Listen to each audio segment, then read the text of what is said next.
देश में corona virus के मामलों के बढ़ने की रफ्तार थमने का नाम नहीं ले रही। कोरोना संकट के दौर में कभी एक दिन में सबसे ज्यादा नए केस सामने आ जाते हैं, तो कभी एक दिन में सबसे ज्यादा मौतों का ही रिकॉर्ड बनने के आंकड़े सामने आ जाते हैं और ये रिकॉर्ड आए दिन टूटते भी जा रहे हैं। वैसे इस बीच कई ऐसे रिकॉर्ड भी बन रहे हैं जो काफी राहत देने वाले हैं। दरअसल अब कोरोना वायरस को मात देने वाले लोगों के आंकड़े में भी रोजाना नए रिकॉर्ड बन रहे हैं। भारत सरकार के आंकड़ों के मुताबिक देश ने एक दिन में कोरोना वायरस को मात देने वाले लोगों की संख्या का नया रिकॉर्ड बनाया है। पिछले 24 घंटे में भारत में कोरोना वायरस का इलाज करा रहे 62,282 लोगों को अस्पताल से डिस्चार्ज किया गया है, जो कि दुनिया भर में एक दिन में कोरोना वायरस से ठीक होने वाले लोगों की अभी तक की सबसे ज्यादा संख्या है।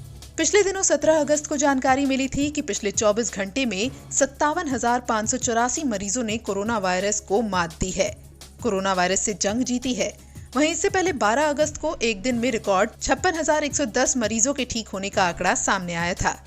वहीं देश में अब तक कोरोना वायरस से ठीक होने वाले लोगों का कुल आंकड़ा 21 लाख को पार कर गया है। वहीं देश में पिछले 24 घंटे में कोविड-19 के 68,898 नए मामले सामने आने के बाद देश में संक्रमण के कुल मामले 29 लाख का आंकड़ा पार कर गए हैं।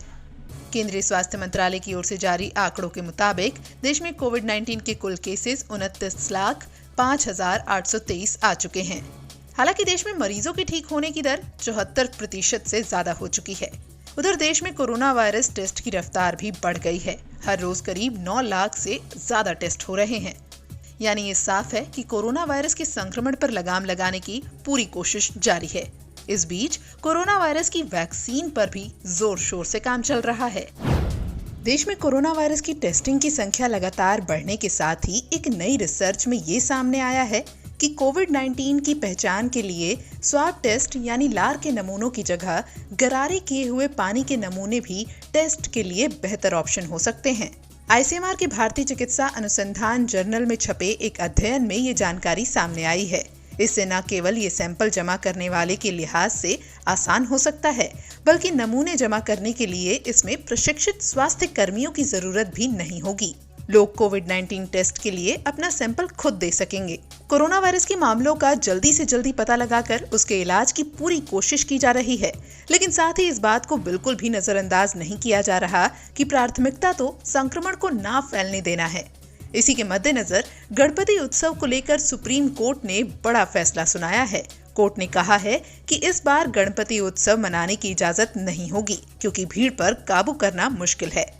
वैसे इस संक्रमण से बचना कितना मुश्किल सा हो गया है, इसका अंदाजा आजकल जो आरजेडी प्रमुख लालू प्रसाद यादव के साथ चल रहा है उससे लगाया जा सकता है। लालू प्रसाद यादव को कोरोना वायरस संकट से बचाने के लिए एक तरफ जहां रिम्स प्रशासन ने एड़ी चोटी का जोर लगा दिया है, वहीं लालू की सुरक्षा में तैनात 9 जवान कोरोना पॉजिटिव पाए गए हैं।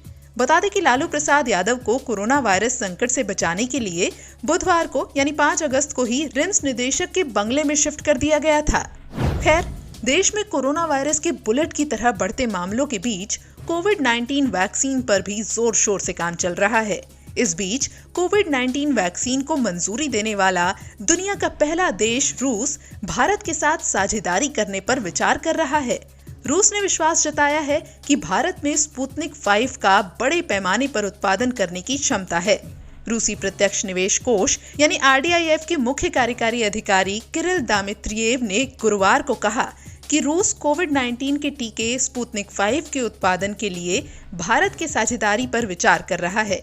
उन्होंने कहा कि भारत उन देशों में है जिसके पास प्रोडक्शन की जबरदस्त क्षमता है। हालांकि रूस के इस ऑफर पर देश में कोरोना वैक्सीन के लिए बनाया गया वैक्सीन प्रबंधन का राष्ट्रीय विशेष समूह यानी national expert group on vaccine administration for कोविड-19 विचार करेगा।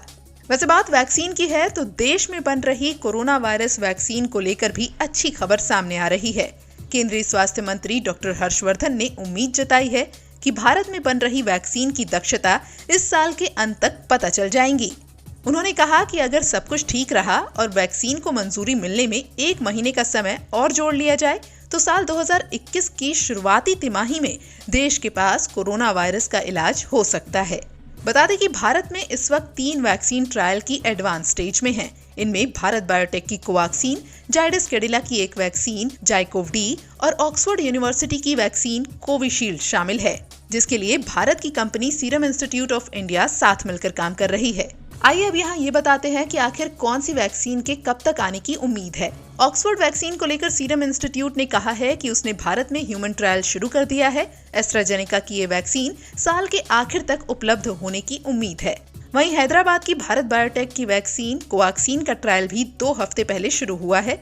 ये वैक्सीन भी साल के अंत तक रेडी हो सकती है। बात करें जाइकोव डी की, तो जायडस कैडिला ने भी इंसानों पर वैक्सीन का क्लिनिकल ट्रायल शुरू कर दिया है और कुछ महीनों में ट्रायल पूरा हो सकता है। वैसे यहाँ जानकारी के लिए एक बात जरूर साफ कर दें कि दैनिक जागरण कोरोना वायरस की किसी भी वैक्सीन या दवा के इस्तेमाल की सिफारिश नहीं करता है, न ही किसी दावे की पुष्टि करता है।